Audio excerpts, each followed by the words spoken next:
Alright, y'all, welcome to the All Sports Pass Podcast West. I'm your host, Youth, and tonight is, of course, a night for high school football coverage from the All Sports Pass. Obviously, week 2 has come on, and we're getting ready for week 3, so let's start off and see what happened week 2 first. We're going to start off with this disaster right here. I'm calling this one a disaster because Alcoa won by 50. Probably says of what Bearden's going to have this season. It'll be very tough for them to win a game.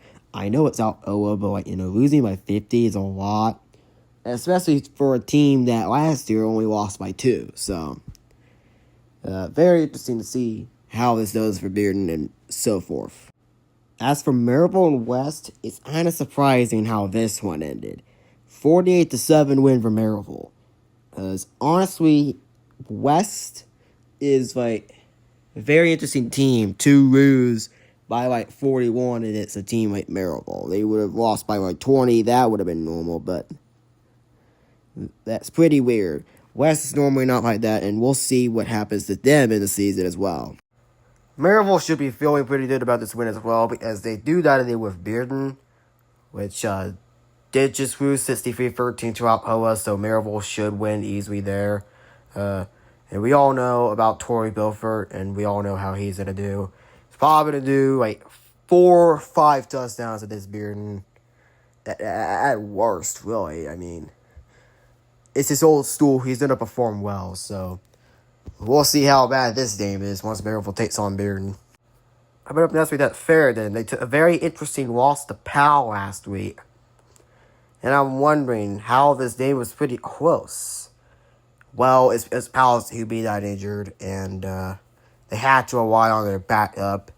They got it done, though. But if Deuce was in the game probably would have been less closer than you think.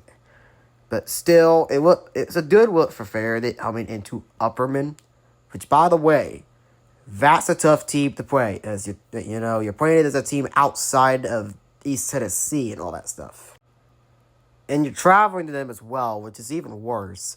As then, you're going to start at 8 o'clock p.m. Eastern Time. Because if you're a Knoxville team, or any team in East Tennessee, traveling to Middle Tennessee, your game's going to start later than usual. So, might want to watch out for that. But as I said, tough travels isn't always necessarily a disadvantage. If Knoxville Afric and beat Riverdale, Faraday and beat Upperman.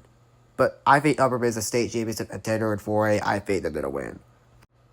Up next, we'll talk about Horn Valley. And I knew they were going to win. It's just the score is pretty surprising. A shutout, 34-0 against Morristown East. They're showing that they're a good team, which I'm kind of surprised about.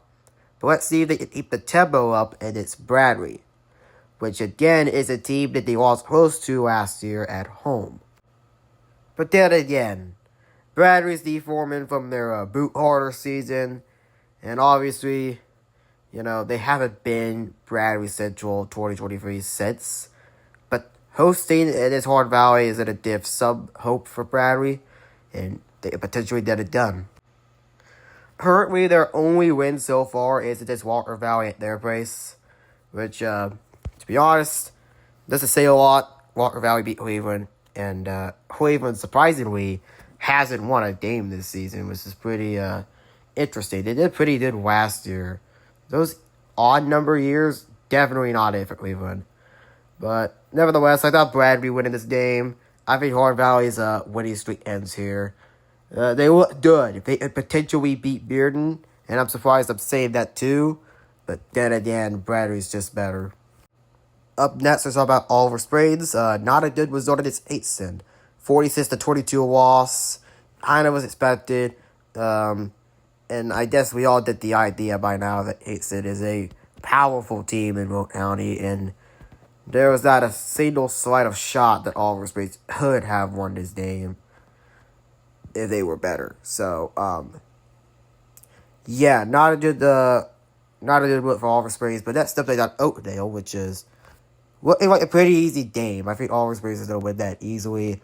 I mean, they have more of the talent and more of the people, too.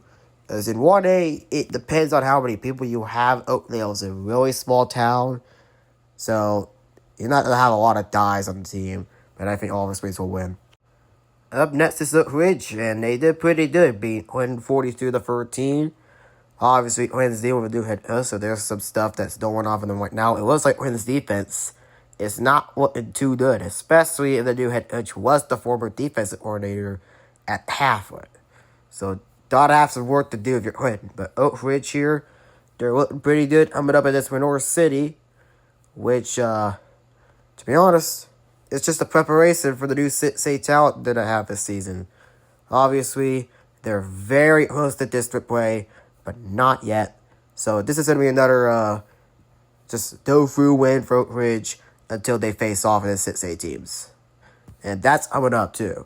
This non-region Dobbins Bennett. Obviously, they're going to face off in the 6A teams before they even know they're their region. So this is going to look pretty interesting for Oak Ridge. Coming up next, we got Heritage and a pretty nice win. 28-21 over the Christian Academy of Knoxville. Obviously, this shows Heritage is like a team. Like a good team. They can win some games later on down the road. That's the potential for them coming up this season. But before we talk about their next game, we got to talk about this name first. South Doyle and Harns. Obviously, this ended in an interesting way. This ended up in a South Doyle win. Really does not prove anything. South Doyle only beat up on bad teams like Austin East. And especially Harns too, with them just losing to Horn Valley.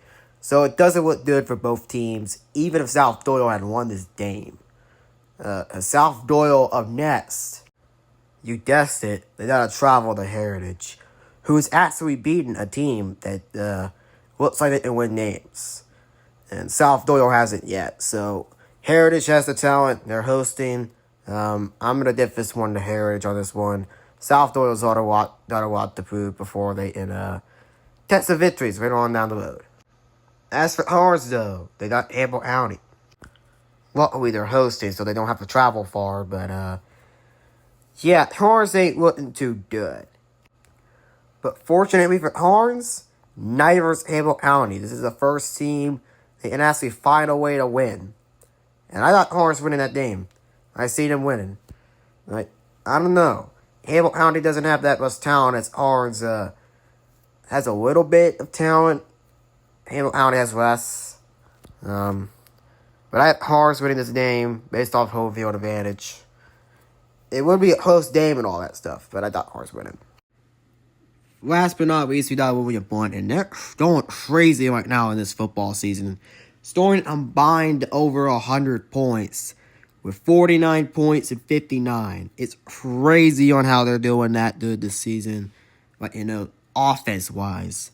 And they faced off against Loudon, too, so that it explains a lot what's going on with William Blunt.